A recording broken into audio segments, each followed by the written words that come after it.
Assalamualaikum warahmatullahi wabarakatuh. Apa kabar anak-anak semuanya? Semoga tetap sehat dan semangat ya. Nah, minggu lalu kita sudah mempelajari mengenai materi genetik, hukum perwarisan sifat.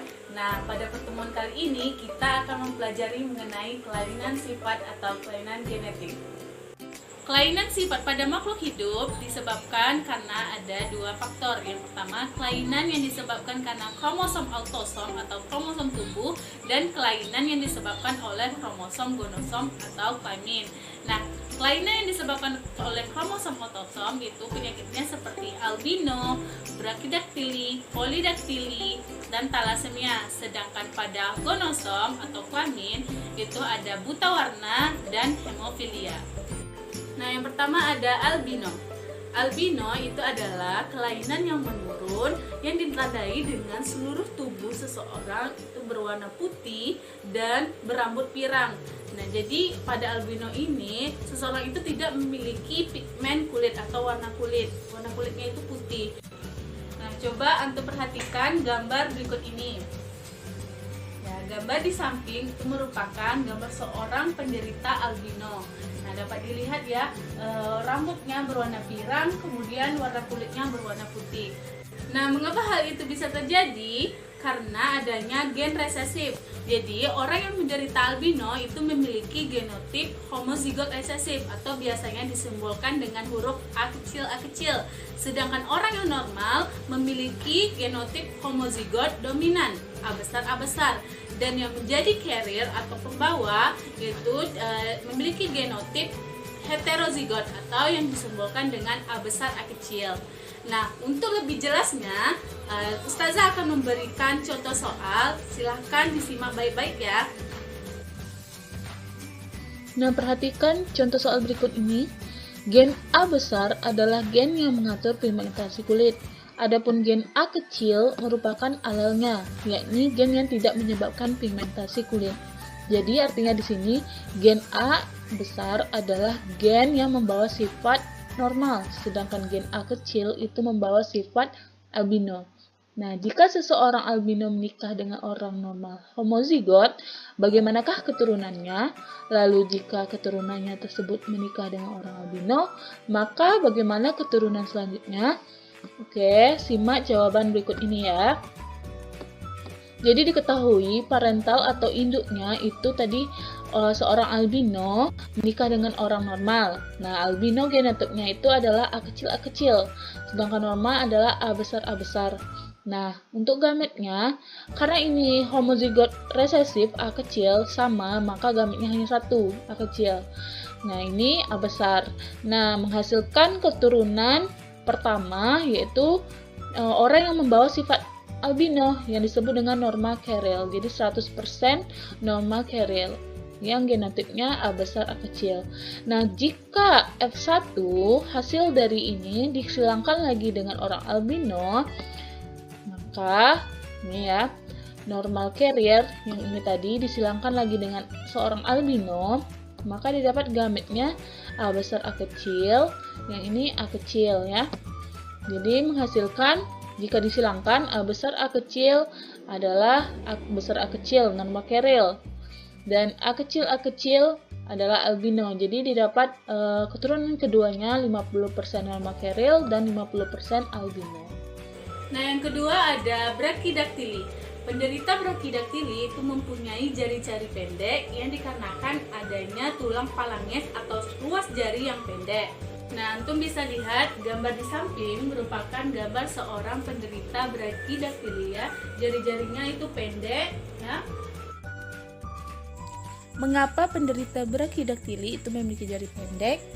Hal itu disebabkan karena gen penderita brachydactyly adalah gen dominan atau dilambangkan dengan huruf B besar. Apabila gen-gen ini berada dalam keadaan homozigot dominan atau B besar akan menyebabkan kematian atau letal. Dalam keadaan heterozigot atau B besar B kecil menderita brachydactyly. Sedangkan dalam keadaan homozigot resesif B kecil adalah normal. Jadi brachydactyly ini berbeda dengan albino. Nah, albino itu merupakan penyakit suatu kelainan oleh autosom resesif, sedangkan pada Brachydactyly itu pada autosom dominan. Nah, berikut ini adalah gambar tangan penderita Brachydactyly atau jari pendek ya. Nah, selanjutnya ada Polydactyly. Poly berasal dari kata banyak. Jadi, polydactyly itu merupakan suatu penderita yang memiliki kelebihan jumlah jari tangan dan jumlah jari kaki. Kelainan polydactyly itu diwariskan oleh gen autosom dominan atau dilambangkan dengan huruf P besar. Sedangkan gen P kecil mewariskan sifat normal. Nah, orang normal memiliki genotip P besar, sedangkan penderita polydactyly itu gennya P besar P kecil atau P kecil P kecil. Nah, ini adalah gambar seorang penderita polydactyly. Tampak jelas pada gambar, jumlah jari kaki dan tangannya itu berlebih. Nah, yang keempat ada thalassemia. Thalassemia adalah kelainan darah yang ditandai kurangnya protein pembawa oksigen atau yang disebut dengan hemoglobin.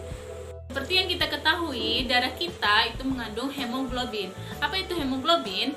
Hemoglobin adalah protein yang memberi warna merah pada darah dan tugasnya itu membawa oksigen, mengangkut oksigen. Nah, jadi pada penderita thalassemia ini hemoglobinnya itu kurang serta sel darah merahnya itu jumlahnya kurang. Nah, ini adalah gambar seorang penderita thalassemia. Jadi, anak-anak ustazah, thalassemia itu ada dua, thalassemia mayor yang dilambangkan dengan genotip T besar H kecil, T besar H kecil, dan thalassemia minor, T besar H kecil, T kecil H kecil. Nah, jenis thalassemia yang paling berat itu adalah thalassemia mayor. Karena apa? Karena thalassemia mayor itu dapat menyebabkan komplikasi berupa gagal jantung dan kelainan hati. Gejala yang dialami oleh penderita thalassemia itu seperti mudah lelah, mudah mengantuk, serta sesak napas. Nah, selanjutnya adalah kelainan yang disebabkan oleh kromosom gonosom atau panin. Yang pertama adalah buta warna. Buta warna adalah kelainan yang tidak dapat membedakan warna dengan baik. Nah, kelainan ini ditandai dengan adanya gen pada kromosom X. Oke, perhatikan beberapa persilangan berikut ini. Yang pertama, seorang wanita normal dikawinkan dengan pria buta warna. Semua keturunan F1-nya adalah normal. Oke, coba kita buktikan. Di sini diketahui parental atau induk atau orang tuanya yaitu wanita normal. Coba kita lihat di sini. Wanita normal itu genotipnya adalah XC besar ya. Ini adalah gambar wanita ya, sedangkan ini adalah gambar pria.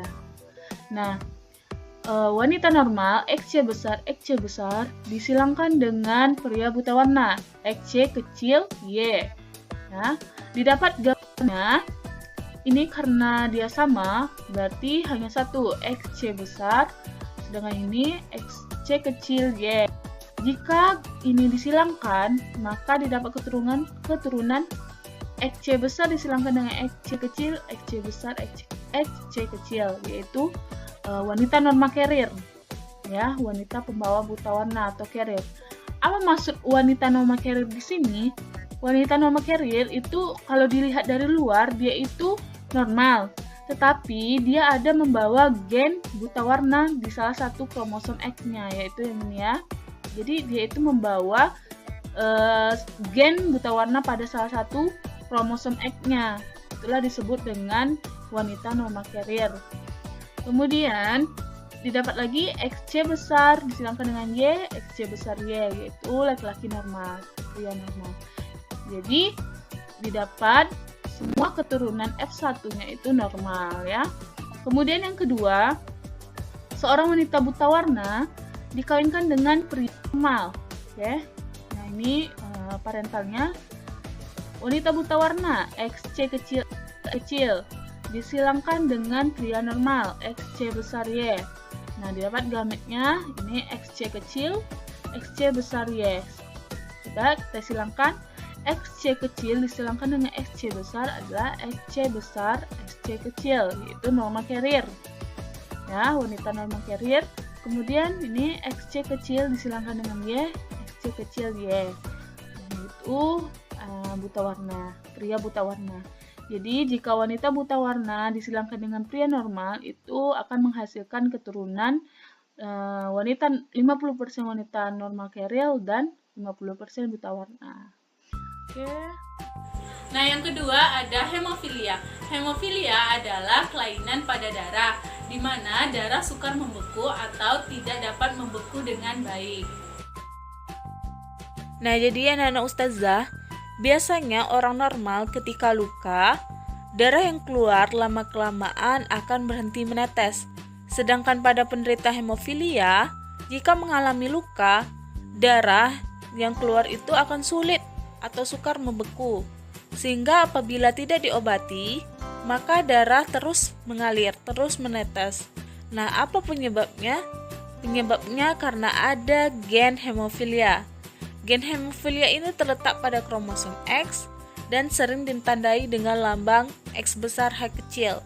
Nah, huruf X besar itu sebagai penanda jenis kromosom X, sedangkan huruf H kecil itu sebagai penanda gen hemofilia. Nah, coba perhatikan tabel berikut ini. Wanita normal itu memiliki genotip XH besar XH besar. Sedangkan wanita normal carrier itu memiliki genotip XH besar XH kecil.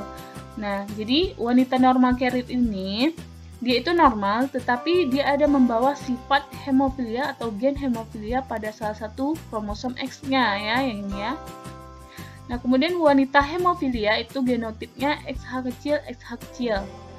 Nah, jika laki-laki normal itu XH besar Y, laki-laki hemofilia XH kecil Y. Oke, mari kita lihat contoh soal berikut ini.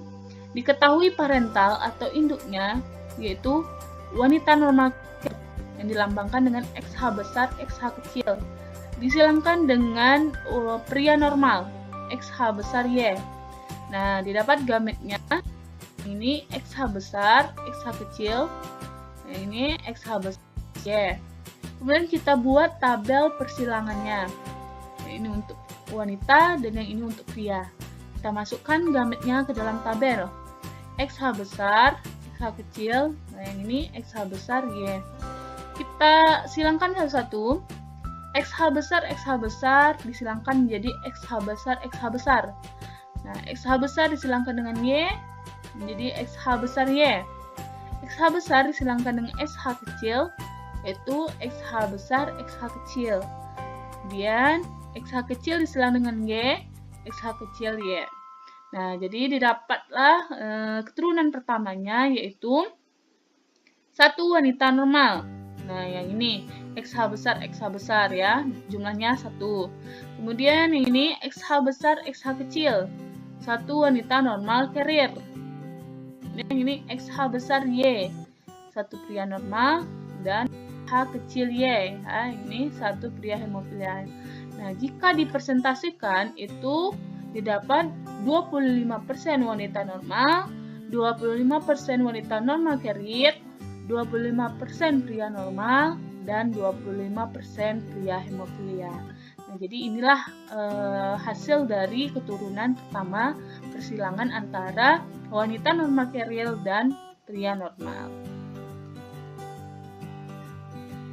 Kesimpulan yang dapat kita ambil pada materi ini yaitu kelainan sifat dapat diturunkan secara genetis, di mana kelainan sifat diakibatkan oleh dua faktor, yaitu karena adanya kelainan pada kromosom autosom atau tubuh dan kromosom gonosom atau kelamin. Pada kromosom autosom itu terdiri albino, brakidaktili, polidaktili, dan thalassemia, sedangkan pada gonosom buta warna dan hemofilia.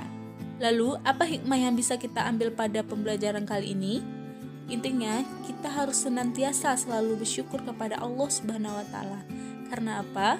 Karena Allah telah menciptakan kita, Allah menciptakan manusia dengan bentuk yang sebaik-baiknya. Allah memberi kita sepasang mata untuk melihat dan bisa membedakan warna. Kemudian Allah menciptakan sepasang telinga untuk mendengar, dan juga Allah menciptakan jari-jari, tangan, dan kaki yang lengkap. Nah, Ustazah harap Ananda semuanya selalu bersyukur atas nikmat yang Allah berikan kepada kita. Nah, sampai Sampai di sini dulu ya pertemuan kita pada kali ini. Ustazah harap antum semua mengerti apa yang telah dijelaskan. Terima kasih atas perhatiannya. Wassalamualaikum warahmatullahi wabarakatuh.